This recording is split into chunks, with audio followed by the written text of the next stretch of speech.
Ya, halo pemirsa, apa kabar Anda hari ini? Langsung dari studio IDX Channel Jakarta, saya Prasetyo Wibowo kembali hadir dalam Market Review, program yang mengupas isu-isu yang menjadi penggerak ekonomi di tanah air. Live streaming kami bisa Anda saksikan juga di idxchannel.com. Dan langsung saja kita mulai Market Review selengkapnya.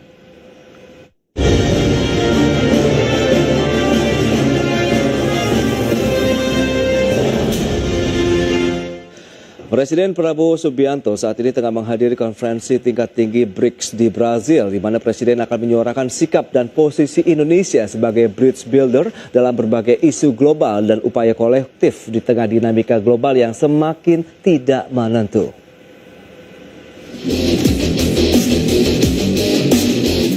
Presiden Prabowo Subianto telah tiba di Brazil untuk pertama kalinya menghadiri konferensi tingkat tinggi KTT Bridge di Rio de Janeiro yang akan berlangsung pada 6 hingga 7 Juli 2025. Kali ini Indonesia hadir dengan menyandang status anggota penuh dan bersama para pemimpin Bridge akan membahas sejumlah isu politik dan keamanan global seperti konflik yang berkepanjangan di berbagai kawasan, reformasi tata kelola global, dan penguatan multilateralisme.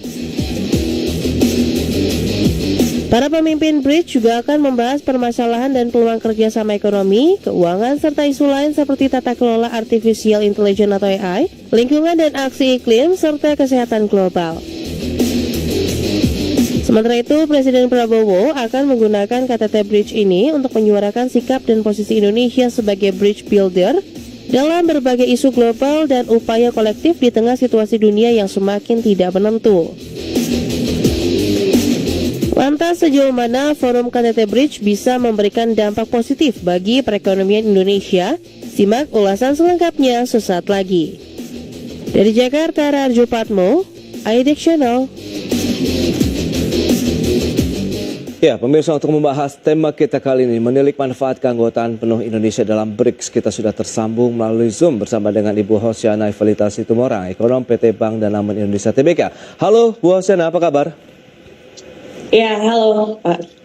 Baik, terima kasih atas waktu yang disempatkan. Kemudian sudah bergabung juga Prof. Aryawan Gunadi, pakar hukum bisnis dan internasional Universitas Tarumanagara. Ya, halo Prof. Aryawan, apa kabar? Halo Mas Pras dan pemirsa IDX. Apa kabar semuanya? Kabar baik, terima kasih atas waktu yang disempatkan. Prof, sebelum membahas lebih jauh, seperti yang tadi sudah disampaikan ini, Presiden Prabowo Subianto saat ini tengah menghadiri KTT BRICS ya di Brazil dengan status keanggotaan penuh. Nah, apakah menurut Prof ini, apakah juga ini menjadi momen penting bagi Indonesia yang menganut politik luar negeri bebas aktif ini, Prof? Iya, Pak Pras dan pemirsa IDX TV, jadi seperti yang banyak sekali saya kemukakan di media televisi, ya lalu-lalu ya, dan juga di IDX juga khususnya, kita sudah prediksi bahwa pemerintahan yang saat ini memang dengan bergabungnya Indonesia as a membership di BRICS itu menunjukkan bahwa Indonesia punya concern terhadap BRICS. Tetapi juga kita kemarin baru melihat bahwa dengan adanya fit and proper test di DPR, calon duta besar Amerika Serikat, Indonesia untuk Amerika Serikat, artinya sudah ada digadang lah nama-namanya. Artinya di lain sisi kita juga ingin membina hubungan yang baik dengan Amerika Serikat dengan mengirimkan perwakilan negara yang ada di sana. Saya berkesempatan tahun ini dan kemarin mengunjungi di banyak tempat di Amerika Serikat dan di China. Jadi saya bisa melihat atmosfer keduanya dan saya banyak berinteraksi dengan di sana bahwa sikap Indonesia untuk bisa menjadi penengah atau menjadi bridge builder itu sesuatu yang menurut saya sangat baik karena inline dengan politik luar negeri kita yang bebas dan aktif.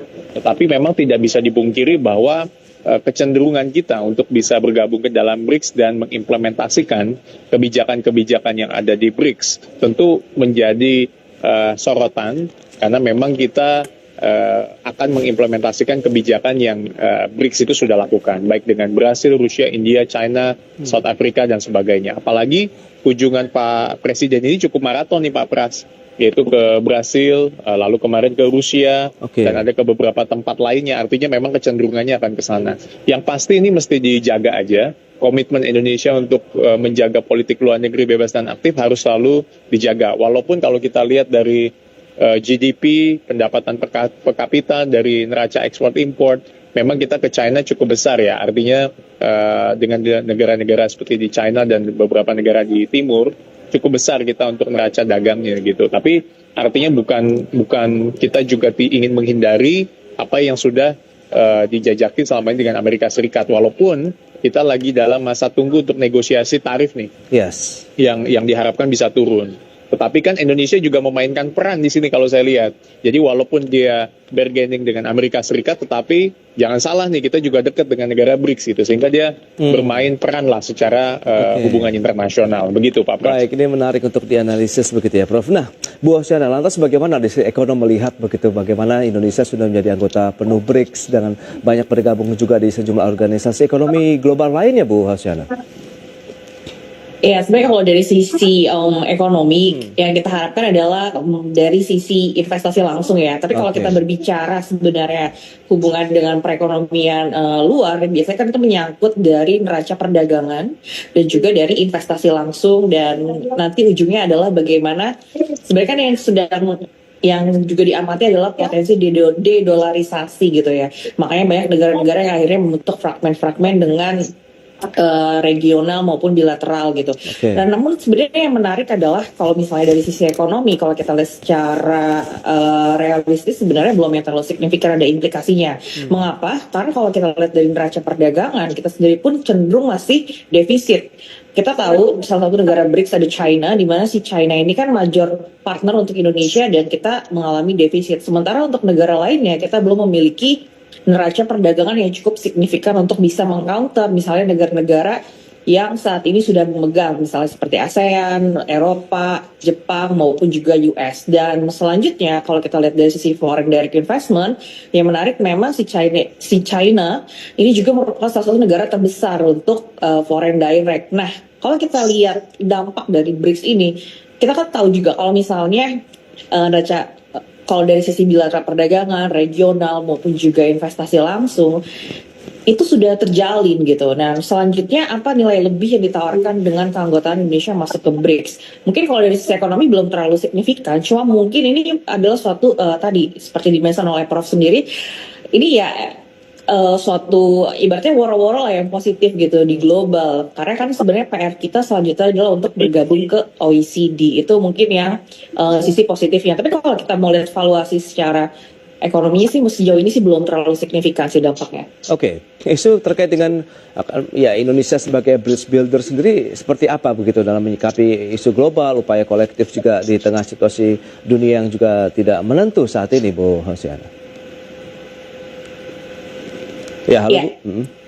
Ya, jadi kalau misalnya sikap yang Indonesia memang kita harus kooperatif ya, karena kalau kita lihat seperti Trump tarif war waktu di awal bulan April lalu, kita lihat bagaimana dua negara ini memiliki tensi yang kita bilang secara ya bisa dibilang secara ego, secara ambisinya, ini kan saling balas membalas, dan itu sebenarnya tidak baik ya, karena kan pada ujungnya debt weight loss dari tarif dan juga akibat tadi tidak mau berunding ini kan jauh lebih besar dibandingkan kalau kita mau berunding gitu.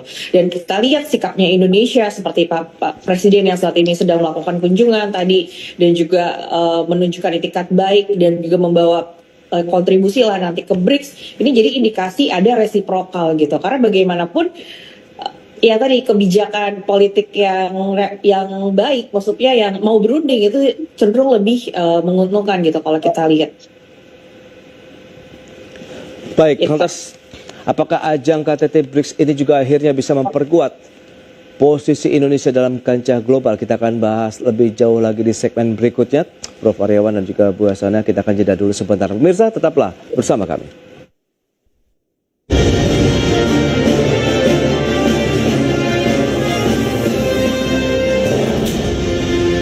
IHSG masih mampu bertahan di zona hijau dengan mencatatkan kenaikan 0,24% ke level 6.829,21. IDX First Station Closing Market hanya di IDX Channel.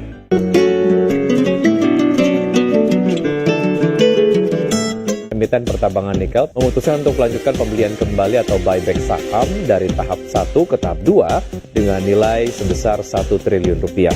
IHSG terbebani oleh pelemahan saham perbankan Bcaps dan pelemahan terbatas ditopang oleh emiten emas dan minyak bumi di tengah konflik Israel dan Iran. Koreksinya akan sejauh apa sih Mas setidaknya untuk perdagangan hari ini? Pelaku pasar pun cenderung melakukan aksi jual. Market Buzz, Senin sampai Jumat jam 8.30 pagi. Hanya di IDX Channel.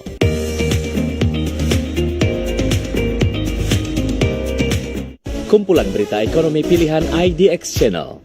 Dapatkan informasi terkini seputar bisnis, ekonomi, dan pasar modal secara mendalam dan aktual. IDX Statement setiap hari jam 6.30 sore. Prime Market Highlight Senin sampai Jumat jam 8 malam. Market Review Senin sampai Jumat jam 9 malam. Pengangguran itu kan ada dua sisi, ada supply dan ada demand. Saksikan Prime News hanya di IDX Channel.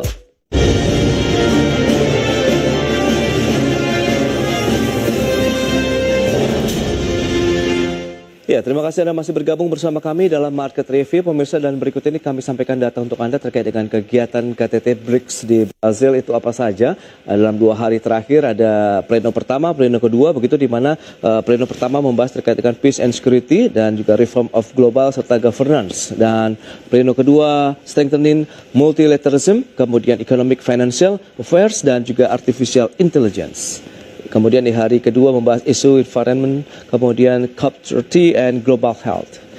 Dan selanjutnya kita lihat bagaimana dengan isu pembahasan KTT BRICS Brazil 6 sampai dengan 7 Juli 2025. Ada politik, kemudian keamanan global, reformasi tata kelola global, kemudian penguatan multilateralisme, ekonomi dan keuangan, tata kelola artificial intelligence, kemudian lingkungan dan aksi iklim, serta kesehatan global. Itu dia beberapa poin yang dibahas selama KTT BRICS, dan kita lanjutkan kembali perbincangan bersama dengan Prof. Aryawan Gunadi dan Ibu Hosana Evelitas Gemorang. Baik, nah Prof, kalau kita cermati lantas seberapa kuat sih bahwa ajang KTT BRICS ini bisa juga mendorong posisi Indonesia dalam kancah global sekaligus memperjuangkan kepentingan nasional di tengah dinamika geopolitik dunia saat ini, Prof?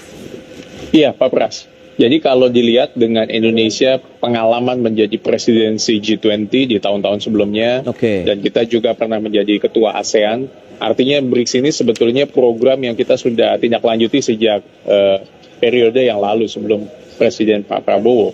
Artinya ini berkesinambungan lah dengan dengan kita banyak menggunakan kerjasama dengan negara-negara anggota BRICS, terutama China. Nah, yang kedua adalah memang isu ini sejauh mana bisa mendorong untuk perekonomian nasional, politik internasional dan sebagainya, dan juga sejauh mana untuk kepentingan nasional Indonesia. Menurut saya punya pengaruh ya. Artinya Indonesia betul-betul bisa kedepannya menciptakan satu posisi tawar dengan Amerika, tentunya negara-negara Amerika, bahwa Indonesia pun menjalin hubungan yang sangat baik dengan negara-negara di timur.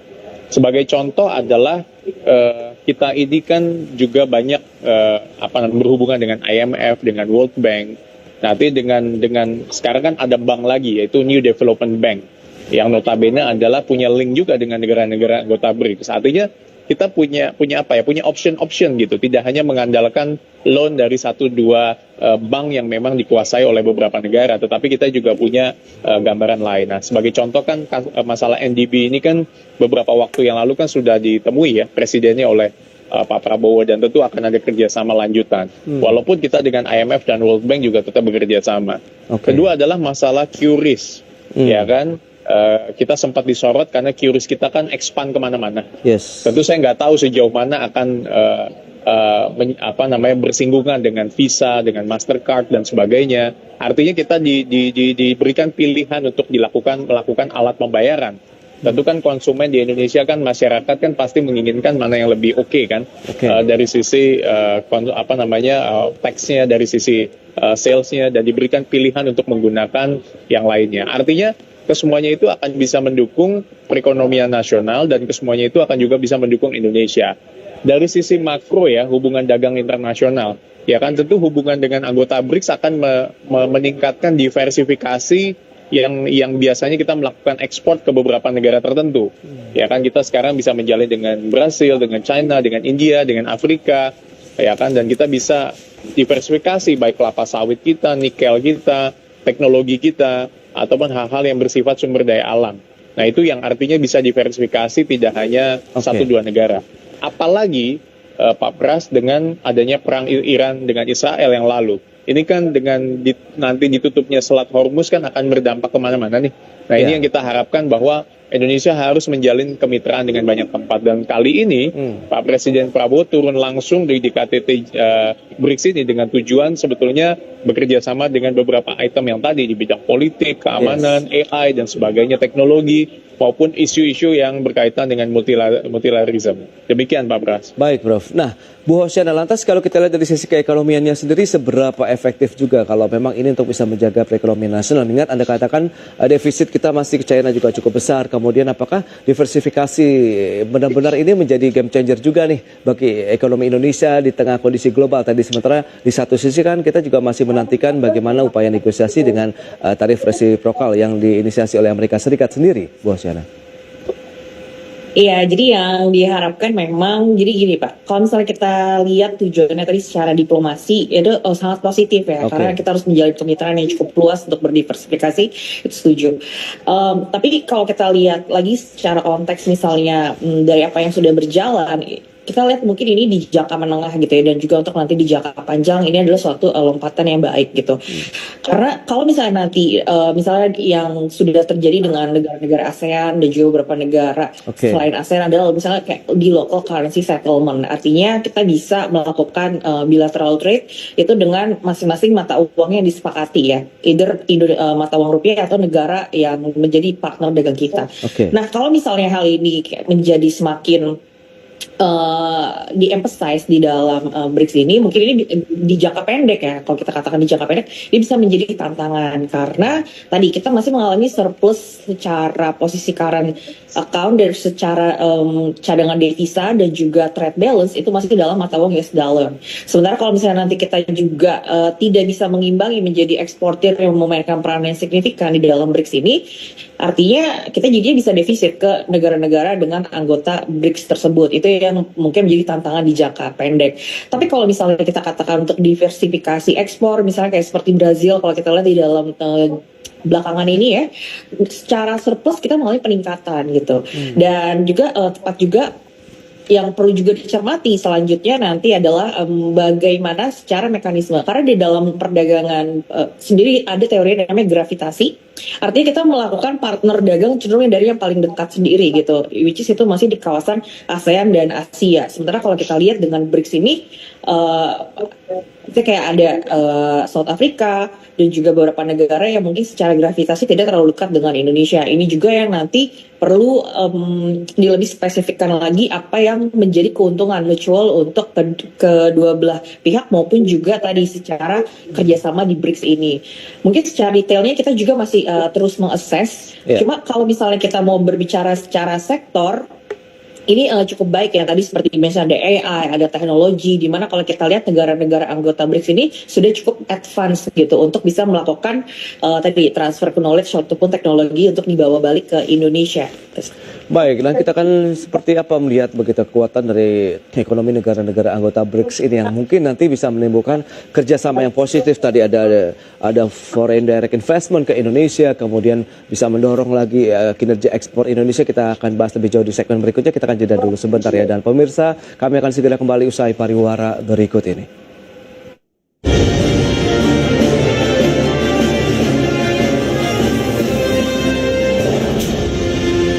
Pelemahan rupiah terhadap dolar Amerika Serikat semakin dalam, bahkan sudah menembus rekor baru di atas 15.000. Informasi penutupan pasar saham terbaru hari ini diulas secara interaktif bersama pemirsa di rumah, juga para analis terpercaya. Indeks harga saham gabungan lebih dominan bergerak di zona hijau. Sentimen bagus nih untuk beberapa saham sektor komoditas kita. Second session closing Senin sampai Jumat pukul 15.30 hanya di IDX Channel. Presiden Prabowo Subianto menegaskan Indonesia mengajak seluruh negara untuk menjalin kolaborasi strategis demi mencapai kemakmuran bersama. Market Buzz Senin sampai Jumat jam 8.30 pagi hanya di IDX Channel. Kekayaan salah satu orang terkaya di dunia, Elon Musk, naik 35,9 miliar dolar Amerika Serikat atau sekitar 605 triliun rupiah. Raksasa otomotif Jerman Porsche mengalami penurunan tajam penjualan ke China dan Eropa pada kuartal 1 2025. Bursa efek atau bursa saham adalah jenis pasar yang memperdagangkan efek. Seluruh aktivitas jual beli efek ini tunduk sesuai peraturan masing-masing bursa. IDX Payment jam 6.30 sore hanya di IDX Channel.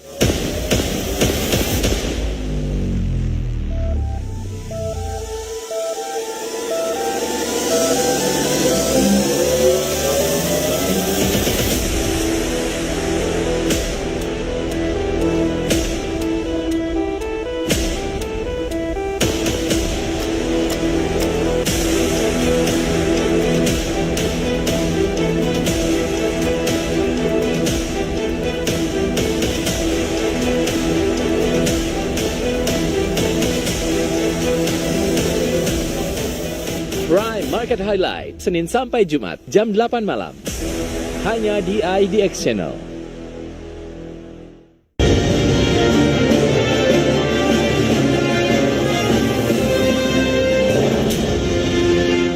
Ya, Anda masih menyaksikan Market Review. Pemirsa, kita lanjutkan kembali perbincangan bersama dengan Profesor Aryawan Gunadi dan Ibu Hosiana Evalita Situmorang. Ya, Bu Hosiana, lantas kalau kita cermati kekuatan ekonomi negara-negara anggota BRICS, ada Brazil, Rusia, India, China, Afrika Selatan, dan lain-lain. Anda melihat seperti apa? Sehingga ini bisa menjadi, ya ini dia, kerjasama baru ekonomi Indonesia tentunya untuk bisa mendorong ya kinerja ekonomi. Iya, kalau dari sisi ekonomi balik lagi ya Pak, kita melihatnya adalah bagaimana marketnya kalau negara BRICS ini, kalau misalnya secara umum mungkin lebih dari sekitar bisa mencapai lebih dari 30% ya, misalnya dari market share di global sendiri gitu. Dan kita lihat dengan fragmentasi perdagangan, adanya tarif, adanya pembatasan ekspor impor gitu ya, ini bisa tadi menjadi market untuk mendiversifikasi. Dan tapi ada juga gitu faktor yang kita highlight adalah tadi dari penggunaan mata uang, karena harus diakui juga saat ini tuh posisinya adalah cenderung beberapa negara anggota BRICS itu defisit terhadap perdagangan secara CNH dan cenderung surplus secara US dollar. Mungkin itu yang menjadi konteks yang perlu dicermati di jangka pendek ini. Sementara kalau kita lihat di jangka menengahnya, tadi kita sendiri aja udah merasakan kenyamanan dari kerjasama secara ASEAN, apalagi dengan BRICS ini gitu yang menjangkau jauh lebih luas, dan juga kita secara sumber daya alam maupun juga jenis barang yang diekspor impor ini juga cenderung saling melengkapi. Artinya secara reveal comparative advantage, kalau kita lihat sih kita tidak terlalu saling berkompetisi antara Indonesia dengan negara anggota BRICS dibandingkan bahkan dengan negara-negara ASEAN yang kita cenderung mirip-mirip gitu, baik secara tekstil ataupun juga secara elektronik maupun secara part dan komponen. Jadi itu yang kita lihat nantinya kemudahannya dari sisi tarif maupun juga dari mekanisme waktu dan logistiknya ini bisa menjadi jauh lebih menarik kalau misalnya kita bisa berdiversifikasi dari ke negara BRICS maupun nanti untuk investasinya yang ya kita tahu kalau misalnya perdagangan pasti nanti juga investasinya juga dan pembangunan industri selanjutnya itu bisa menjadi daya tawar yang lebih menguntungkan untuk kedua belah pihak negara ataupun tadi secara anggota BRICS secara keseluruhan itu. Oke, dari kacamata hukum bisnis dan internasional sendiri, Prof. Aryawan, Anda melihat bagaimana dengan kekuatan ekonomi negara-negara anggota BRICS kemudian bisa juga membawa Indonesia nih untuk bisa melangkah maju dan tentunya lebih baik ke depan, meskipun tadi Bu Hosiana juga menggarisbawahi kerjasama secara geografis, secara gravitasi juga lebih mendekati lebih banyak ke wilayah Asia Tenggara, ASEAN lah khususnya begitu. Iya Pak Pras, tadi menyambung dengan Ibu Hosiana, jadi memang kalau dilihat kan populasi dari negara-negara anggota BRICS ini kan lebih dari 40% ya, populasi dunia. Artinya sebetulnya secara populasi ini penduduk nih sangat besar, sehingga demografinya itu sangat mumpuni lah untuk menggerakkan ekonomi di antara negara-negara anggota BRICS. Kalau dari data-data yang ada kan PDB nominal dalam miliar dolar, seperti Tiongkok itu kan 19,2 miliar dolar. Dia punya keunggulan di manufaktur, di ekspor global, di teknologi, AI dan sebagainya. Apalagi kita tahu ya, seperti yang saya dengar juga beberapa perusahaan-perusahaan teknologi China gitu ya, seperti BYD dan sebagainya, itu dia mengeluarkan paten itu hampir setiap waktu gitu. Artinya sangat masif lah. India juga 4,2 miliar dolar. Digital, farmasi, dan ekonomi itu konsumen itu menjadi keunggulan. Rusia 2,1, kuat di energi, pertahanan, dan mineral strategis. Brasil yang saat ini menjadi tuan rumah di KTT 2025 ini kuat di agriculture, komoditas, dan beberapa industri biofuel dan sebagainya. Lalu negara-negara lain ya tentu juga cukup banyak, baik Arab, Mesir, dan yang lain-lainnya. Artinya ini potensi yang sangat besar untuk Indonesia untuk bisa bermitra banyak dengan beberapa negara yang ada. Artinya membuka peluang. Walaupun tentu beberapa negara tetangga yang ada di lingkungan Asia, Australia, dan negara-negara yang sudah menjadi tujuan utama kita untuk ekspor dan import menjadi hal yang paling penting. Nah, kan tetapi kalau dilihat dari komoditas yang ada ya, artinya kelapa sawit, nikel, batu bara, ya kan, lalu kebutuhan energi kita, biofuel kita, ya kita pasti harus banyak juga bekerja sama dengan negara-negara ini. Lalu juga masalah digitalisasi dan fintech. Nah, ini kan juga kita bisa banyak belajar ya. Lalu transportasi, transisi energi, ini kita juga bisa banyak belajar. Artinya ini adalah backbone dari beberapa negara anggota BRICS yang sebetulnya Indonesia bisa banyak bertukar ataupun saling belajar dengan negara-negara ini. Nah, kalau Amerika Serikat sendiri kan sebagai negara yang superpower kan memang konsentrasinya ada, tetapi kan belum banyak menggandeng banyak-banyak negara-negara pihak. Nah, ini yang kita lihat sejauh mana ini bisa bermitra dengan baik, Pak Pras. Nah, demikian. Respon positif dari organisasi lain seperti G7, G20, APEC, kemudian OECD dan lain-lain seperti apa kalau kita lihat dengan inisiasi ataupun hasil KTT BRICS di Brazil ke depan begitu, Prof. Aryawan?